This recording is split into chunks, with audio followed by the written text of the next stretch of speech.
Esta historia está basada en hechos reales. Por respeto a las víctimas y sus familias, ciertos nombres y lugares han sido modificados. El contenido puede causar un fuerte impacto emocional.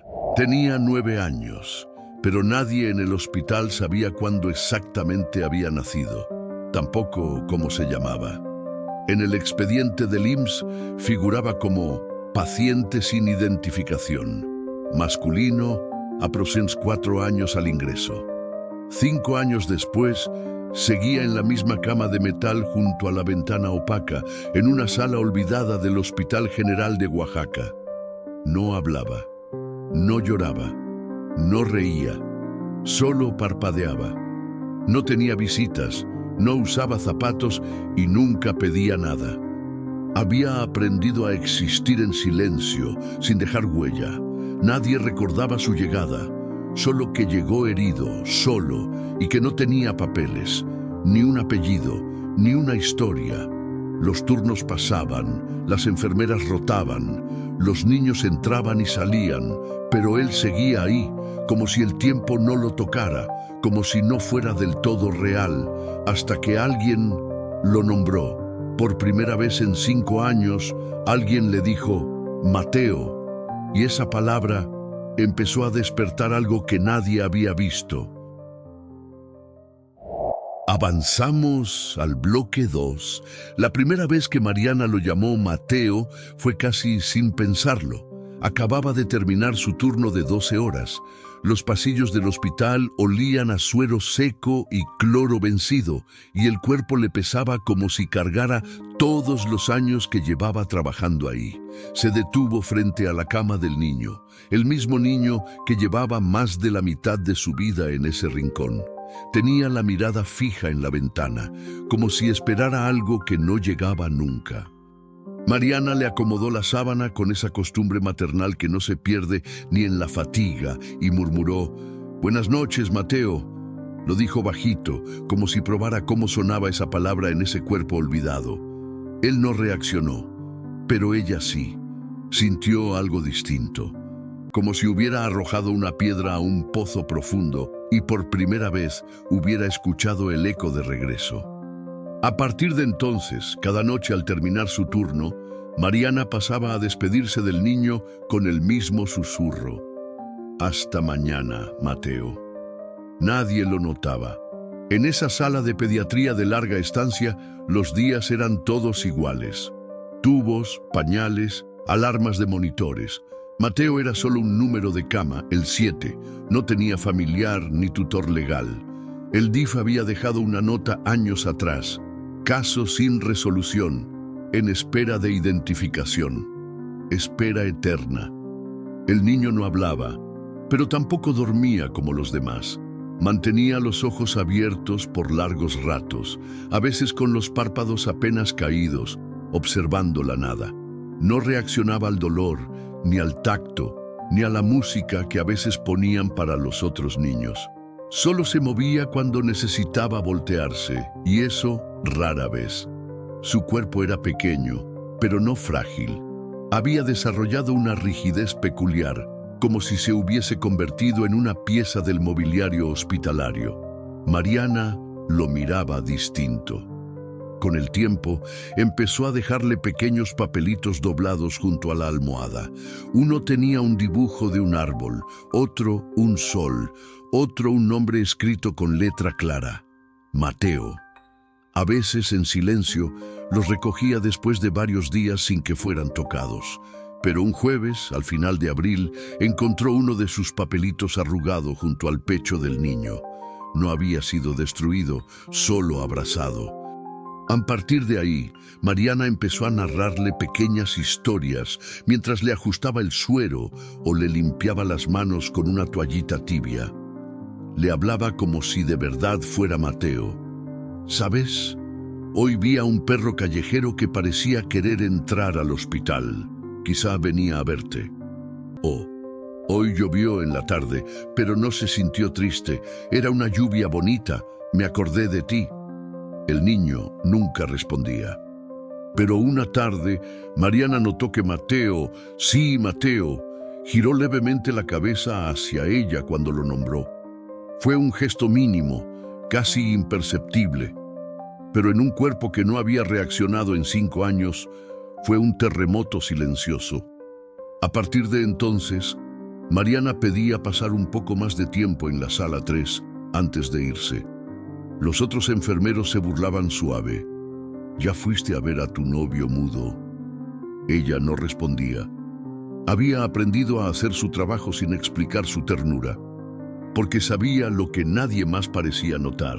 Ese niño sin papeles, sin voz, sin caricias, estaba respondiendo, no con palabras ni sonrisas, pero sí con algo más íntimo, la apertura mínima de su presencia. Había días en que Mariana encontraba la sábana ligeramente movida, como si él hubiera intentado cubrirse solo, o su brazo estaba en una posición distinta, menos rígida, o sus ojos, aunque seguían ausentes, pestañeaban con un ritmo distinto al oír su nombre. Mateo. Esa palabra empezaba a habitarlo, como una semilla en tierra seca. Nadie en el hospital se atrevía a hablar de esperanza. Los expedientes decían que el niño tenía daño neurológico por trauma, sin diagnóstico claro, sin historia clínica previa. Era un misterio congelado. Algunos nuevos residentes preguntaban por él con lástima. ¿Y este niño no tiene a nadie? Mariana respondía con firmeza. Tiene un nombre. Y eso, aunque nadie lo entendiera, era el inicio de algo. Porque tener un nombre era tener un lugar en el mundo. En su última semana de trabajo antes de jubilarse, Mariana imprimió una hoja en letras grandes y la pegó discretamente sobre la cabecera de la cama 7. Decía solo eso: Mateo. Nadie lo retiró. Quizá por descuido, quizá por respeto. Pero desde entonces, algunas enfermeras jóvenes empezaron a referirse a él así. ¿Le cambiaste el suero a Mateo? Sí, Mateo está estable. Mariana sonrió. No lo dijo en voz alta, pero en su corazón sintió que eso ya era una victoria. Un niño sin nombre empezaba a existir. Cuando Mariana se jubiló, nadie hizo fiesta. Ella tampoco la quiso. Solo dejó su uniforme doblado en una bolsa de tela y un último paseo por la sala de pediatría antes de salir por la puerta trasera. Se detuvo frente a la cama de Mateo como cada noche. Él estaba despierto, con los ojos fijos en la cortina azulada que colgaba sin moverse. Mariana no le habló. Solo le tomó la mano, delgada, tibia, inmóvil, y la apretó con una dulzura vieja. Luego le susurró una vez más: Mateo, no te olvides de tu nombre, ¿sí? Y se fue. Afuera, el cielo de Oaxaca tenía ese color entre cobre y gris que solo aparece antes de la lluvia. Nadie la acompañó. Pero dentro del hospital, en la sala 3, un niño sin pasado había sido nombrado. Y eso, aunque no figurara en ningún expediente, era un acontecimiento. En los días siguientes, la cama 7 volvió a sumirse en la rutina habitual. Cambios de turno, médicos indiferentes, visitas nulas. Pero algo, aunque nadie pudiera describirlo, había cambiado. Una noche, al revisar las notas de enfermería, una residente nueva se dio cuenta de que el paciente sin identificación estaba registrado por todos como Mateo. Preguntó en voz alta: ¿quién decidió ese nombre? Nadie supo responder. Como si el nombre siempre hubiera estado ahí, flotando entre los tubos y las paredes de yeso descascarado. Esa misma residente, joven, de acento del norte, empezó a anotar pequeñas observaciones que antes nadie hacía. Mateo gira la cabeza hacia el sonido de su nombre. Mateo parpadea 2 veces cuando se le habla en tono suave. Mateo aprieta ligeramente la mano cuando se le toca con guantes tibios. No era ciencia, era presencia. Mateo no había empezado a hablar ni a moverse con soltura, pero estaba, por fin, siendo visto como alguien. Cada noche la residente, llamada Ana, aunque él no lo sabía, Se sentaba 5 minutos junto a su cama y le leía fragmentos de cuentos infantiles. No cuentos alegres, no cuentos de hadas, historias sencillas, con palabras suaves. A veces, Mateo parecía dormido, pero ella le hablaba igual. Érase una vez un niño que vivía en una cueva sin luz, hasta que un día alguien encendió una velita. A veces repetía las frases. No porque creyera que él no entendía, sino porque en su propia infancia también había necesitado oírlas más de una vez para creerlas. Mateo no hacía gestos evidentes, pero poco a poco su cuerpo empezó a soltar algo. Dejó de dormir con los puños cerrados. Su respiración, antes rígida, se volvió más rítmica. Y un jueves cualquiera, mientras Ana le limpiaba la cara con un algodón húmedo, él levantó un poco el mentón. Era un gesto diminuto, pero fue la primera vez que su cuerpo pidió algo. Esa noche, Ana lloró en el baño del hospital, no por tristeza, por algo más hondo, más difícil de nombrar, la certeza de que incluso los seres más olvidados guardan una llama diminuta esperando ser tocada. A los pocos días, una trabajadora social pasó por la sala. Había sido asignada a revisar los casos sin seguimiento. Cuando llegó a la cama 7, preguntó: ¿este niño tiene identificación ya? Una enfermera respondió: no, pero se llama Mateo. La trabajadora social miró los papeles, sin nombre, sin CURP, sin acta, y murmuró: legalmente no existe. Esa frase quedó colgando en el aire como una puñalada. Ana la oyó. Y esa misma noche, al llegar a su casa, escribió una carta al DIF, a la Dirección General, con un ruego que reabrieran el caso. Adjuntó sus observaciones médicas, las notas del personal y una petición emocional. Este niño necesita tener un nombre oficial, no por el sistema, sino por él. Pasaron semanas sin respuesta. Mientras tanto, Ana siguió hablándole, llamándolo Mateo, leyéndole cuentos, describiéndole los colores del cielo, las voces de los niños que jugaban en la sala de espera. Empezó a notar algo curioso. Cuando se sentaba a su lado y comenzaba con la frase: Mateo, hoy te voy a contar algo, él giraba levemente la cabeza en dirección a su voz. No siempre, no rápido, pero giraba. Esa mínima voluntad se convirtió en su motor. Ana comenzó a traerle papelitos de colores, como hacía Mariana. Los dejaba bajo su almohada.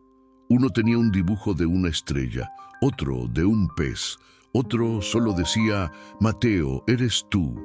Un día encontró uno arrugado, húmedo, entre sus dedos. No se deshizo, se sintió como un mensaje devuelto, como si él, sin palabras, estuviera diciendo sí.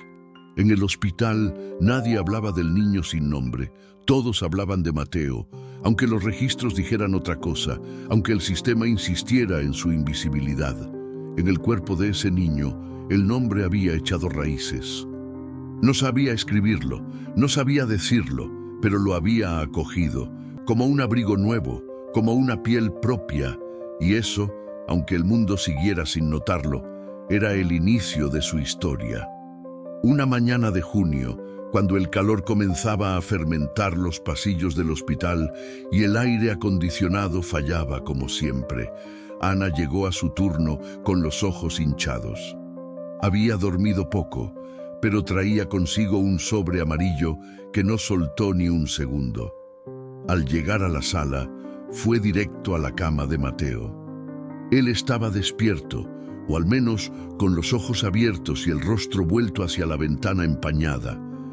Ana se sentó como de costumbre, le tomó la mano con guantes de látex suave y le susurró: «Hoy te tengo una historia distinta, Mateo. Es tuya». Abrió el sobre con lentitud, como si temiera romper algo frágil dentro. Era una copia provisional de un documento del DIF, asignación de nombre legal a menor en situación de abandono prolongado. Ahí, en tinta negra y papel institucional, decía: Mateo Hernández Cruz, fecha de nacimiento estimada, 12 de mayo, nacionalidad, mexicana. Ana sintió que se le deshacía algo en el pecho. Le temblaban las manos. Mateo seguía sin moverse, pero sus párpados parpadearon una vez, luego otra, cuando ella le leyó en voz baja cada línea del documento. Te llamas Mateo, oficialmente, legalmente, finalmente. No hubo aplausos, ni música, ni un cambio visible en el hospital. Pero para Ana, ese día fue como asistir a un nacimiento, uno silencioso, uno que había tardado 5 años en completarse. A partir de entonces, los documentos internos del hospital empezaron a actualizarse. Donde decía paciente sin identificación, ahora decía Mateo Hernández Cruz, 9 años. El cambio no fue inmediato en todos lados. Algunas personas del personal seguían refiriéndose a él como el niño mudo o el de la cama 7, pero algo en la atmósfera se había desplazado. Tener un nombre era tener un lugar, y tener un lugar era tener derecho a ser cuidado, a ser escuchado, incluso a ser esperado. En los días que siguieron, Ana notó otro cambio, uno más íntimo. Mateo comenzaba a mover los dedos cuando ella llegaba. No era un gesto grande, era como un temblor involuntario, pero solo ocurría cuando escuchaba su voz. Cuando alguien más lo tocaba, seguía inmóvil. Cuando ella le hablaba, algo dentro de él respondía. Empezó a llevarle pedacitos de tela con diferentes texturas, franela, lana, encaje. Se los ponía en la palma, uno por uno, y le describía cómo se sentían. Este es suave como una nube, este raspa un poquito, este es como los suéteres que pican. No había reacción visible, pero una tarde, al intentar retirarle la franela azul, Mateo la sujetó unos segundos más. Ana se quedó quieta, sin decir nada, dejando que él decidiera cuándo soltarla. Fue la primera vez que Mateo sostuvo algo por voluntad propia. Ese mismo día, al anochecer, la nueva enfermera del turno vespertino entró al cuarto y lo llamó por su nombre sin dudar. Mateo, voy a revisar tu suero.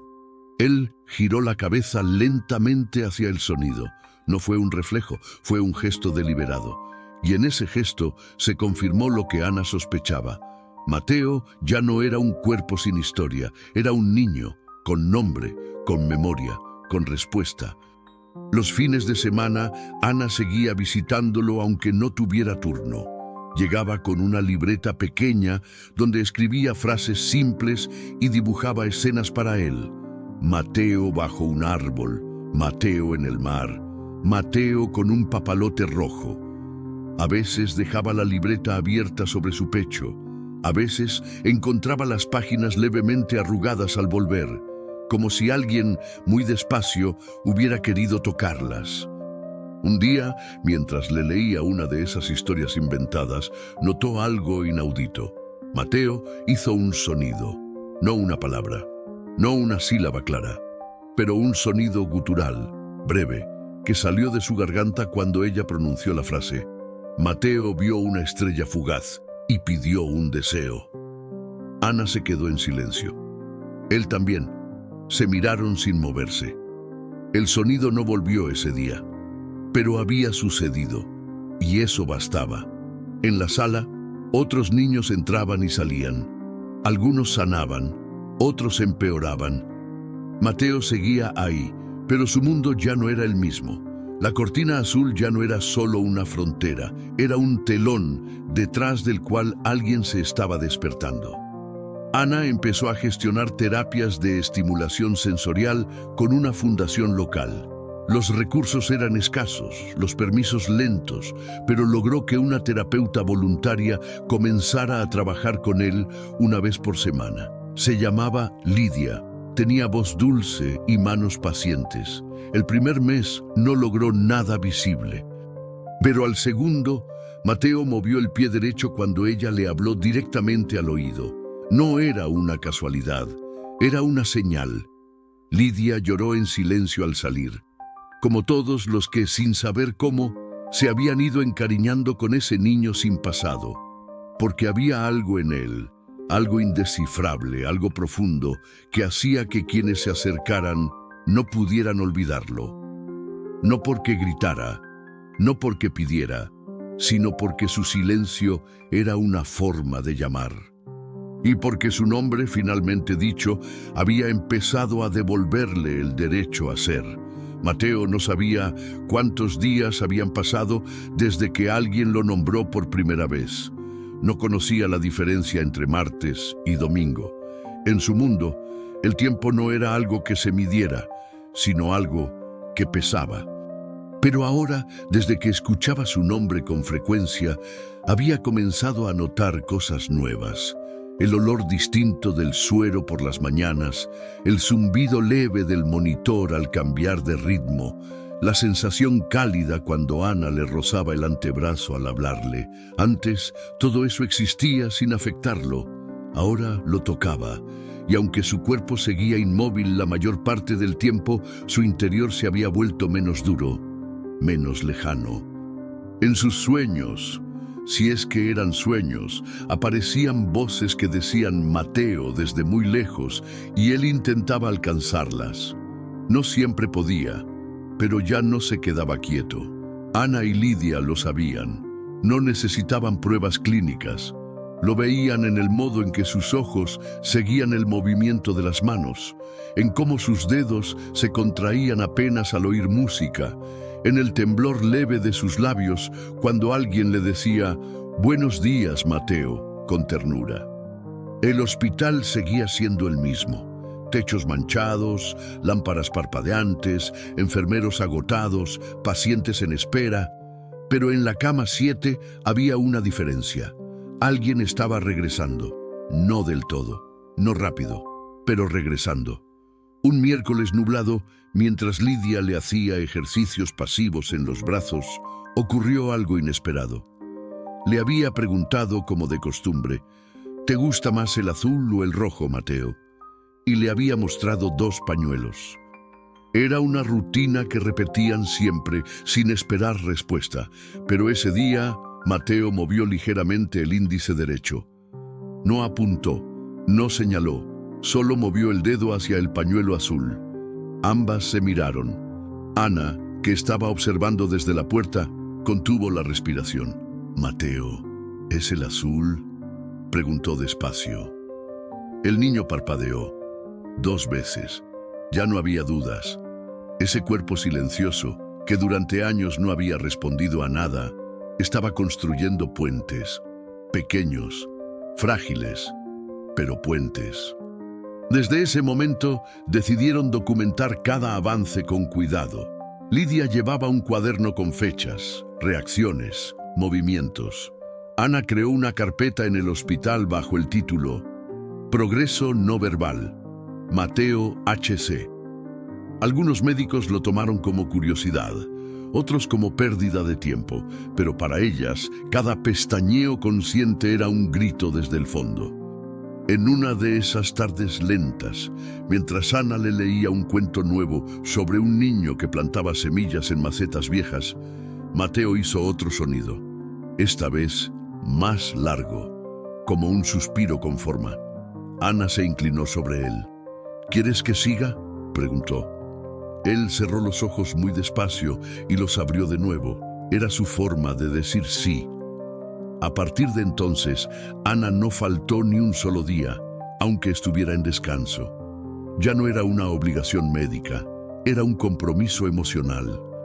Había empezado a cuidar de Mateo como si lo hubiera parido con palabras. Con cada historia, cada papelito, cada roce de su nombre, ella lo estaba trayendo de regreso al mundo. Y él lo aceptaba. Lentamente, la sala comenzó a cambiar su energía. Las otras enfermeras dejaron de pasar de largo. Una le trajo un peluche azul que había sido de su hija. Otra le regaló una manta tejida.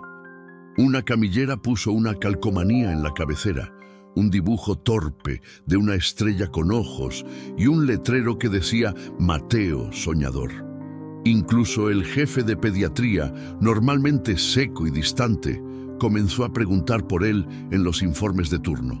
«¿Cómo va Mateo hoy? ¿Movió los dedos otra vez?» El niño sin nombre ya no era invisible. No hablaba, no caminaba, No firmaba papeles, pero era esperado, era visto. Y eso, para alguien que había pasado media vida en una cama sin voz, era una revolución. Un viernes por la tarde, Ana llevó una grabadora pequeña. Le pidió permiso a la administración, que accedió sin mucho interés. Reprodujo sonidos del mar, gaviotas, olas suaves. Mateo cerró los ojos, luego puso una melodía lenta, instrumental.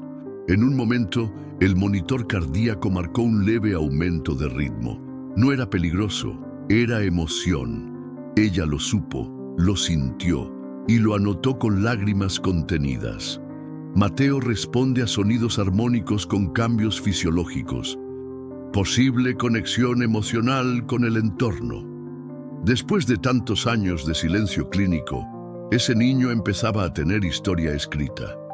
No en expedientes, en vínculos, en cada hoja de papel que Ana le dejaba, en cada sonrisa que Lidia contenía al ver un movimiento nuevo. El cuerpo de Mateo seguía limitado, pero su alma empezaba a abrir los ojos. Una noche, cuando Ana se despidió como siempre con un beso suave en la frente, Mateo volvió a hacer ese sonido leve, gutural. Pero esta vez pareció tener intención. Ella se inclinó. ¿Quieres decir algo?, susurró. Él no respondió con palabras, pero apretó su dedo con la mano izquierda. Fue un segundo, un apretón suave, como si dijera, gracias. Ana no durmió esa noche. Se quedó sentada en la sala de su casa, mirando el amanecer por la ventana, sabiendo que había sido testigo de algo milagroso sin llamarlo milagro. Porque no había luz repentina, no hubo curas. Solo un niño, un nombre y una red de silencios que juntos tejían algo nuevo, una vida que pedía permiso para florecer. Los meses pasaron con lentitud, como si el tiempo mismo aprendiera a caminar al ritmo de Mateo. Ya no era solo un paciente. Era parte de la rutina afectiva del hospital. Su nombre se escuchaba con naturalidad entre pasillos. ¿Le diste el medicamento a Mateo? ¿Mateo ya comió? Mateo quiere la manta azul hoy. Aunque él no hablaba, quienes lo rodeaban habían aprendido a escucharlo de otras formas. Lidia decía que había una manera distinta en que Mateo respiraba cuando algo le agradaba, como una melodía tenue que solo se percibía estando muy cerca. Ana lo notaba también. A veces, cuando llegaba sin hacer ruido, lo veía moverse apenas, como si su cuerpo reconociera el eco de sus pasos. Nunca le preguntó si la esperaba. No hacía falta. Lo veía en su cuerpo menos rígido, en sus dedos que ahora exploraban las texturas de los papelitos, en su cabeza que giraba lenta pero decidida hacia su voz. Mateo nunca dijo su nombre, pero aprendió a recibirlo. Una tarde de noviembre, el hospital organizó una pequeña actividad para los niños de la sala pediátrica. Algo simple, música, globos, cuentos. No esperaban que Mateo participara. Nunca lo había hecho. Pero Ana, sin decir nada, lo llevó hasta la puerta de la sala común en su camilla móvil. Lo colocó junto a la ventana, donde el sol entraba en líneas inclinadas. Lidia le ajustó la almohada. Alguien puso música. Otros niños bailaban o gritaban, pero Mateo solo miraba, no con miedo, con asombro, como quien observa un idioma que no conoce, pero quiere aprender. Cuando una voluntaria leyó en voz alta un cuento sobre un niño que plantaba girasoles en un terreno vacío, Ana notó que Mateo parpadeaba con más frecuencia. Lidia se acercó. ¿Te gusta?, preguntó sin esperar respuesta. Pero Mateo levantó levemente el brazo derecho. No mucho, apenas unos centímetros. Fue suficiente. Fue su forma de decir, estoy aquí. Desde ese día, el equipo comenzó a trabajar en un plan de traslado. Mateo ya no era un paciente sin registro. Era un niño con nombre, con documento, con posibilidad. No podían dejarlo crecer en una cama. Ana insistió con el DIF. Presentó informes, fotografías, incluso videos de sus pequeños progresos. Nadie quería firmar la responsabilidad. Mateo no tenía familia, no se conocía su procedencia, pero Ana no se rindió. Cada día hablaba con alguien distinto, cada día decía lo mismo. No es un caso, es una persona. Tiene nombre, tiene historia y necesita un lugar donde vivir, no solo donde sobrevivir. Al final, después de meses de trámites, una casa hogar aceptó recibirlo. Era pequeña, con personal escaso, pero con vocación real. Estaba en las afueras de Oaxaca, rodeada de árboles secos y caminos de tierra. No era ideal, pero era humana. El día de la salida llegó sin anuncio. Ana preparó todo en silencio. Le cambió la bata, le colocó un pantaloncito de franela y un suéter de lana. Lidia le puso un gorrito azul. Mateo no entendía del todo, pero sus ojos estaban más abiertos que nunca. Cuando lo subieron a la ambulancia del DIF, Ana se subió con él. No era parte del protocolo, pero nadie la detuvo. En el camino, le habló como siempre. Mateo, hoy empieza otra historia.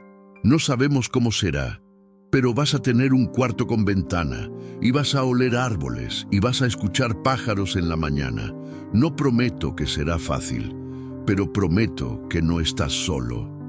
Él no respondió, pero apoyó su cabeza en su hombro. Era la primera vez que buscaba contacto físico por iniciativa propia.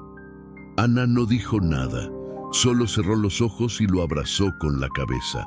En la casa hogar lo recibieron con una litera baja, cobijas limpias y una voluntaria que sabía lengua de señas. Mateo no entendía esas manos aún, pero las miraba con atención. Ana se quedó una hora, luego otra. Luego entendió que debía irse. Le dejó una libreta nueva con su nombre escrito en la primera página, Mateo Hernández Cruz, y una carta. Este nombre te pertenece. No porque yo lo inventé, sino porque tú lo llenaste de vida. Antes de salir, lo miró una vez más. Él la observó en silencio, y esta vez movió los labios. No emitió sonido, pero formó algo. 2 sílabas, lentamente. Ana. Ella lo entendió y se fue llorando en silencio. Mateo no volvió al hospital, pero quedó ahí en las palabras de quienes lo cuidaron, en la memoria tibia de los pasillos fríos. Ana regresó un mes después. Lo encontró con un libro en las piernas, sostenido con una manta. La voluntaria leía en voz alta. Mateo miraba por la ventana. Cuando la vio, no sonrió, pero su cuerpo se relajó. Y eso bastó. No todos los niños sanan, no todos hablan, no todos caminan, pero a veces alguien escucha su nombre por primera vez y ese sonido, leve como un susurro, se convierte en raíz. Mateo aún no dice palabras, pero cada vez que alguien lo llama por su nombre, él responde, con los ojos, con la respiración, con el alma. Si esta historia te rompió por dentro, comenta, yo también estuve roto.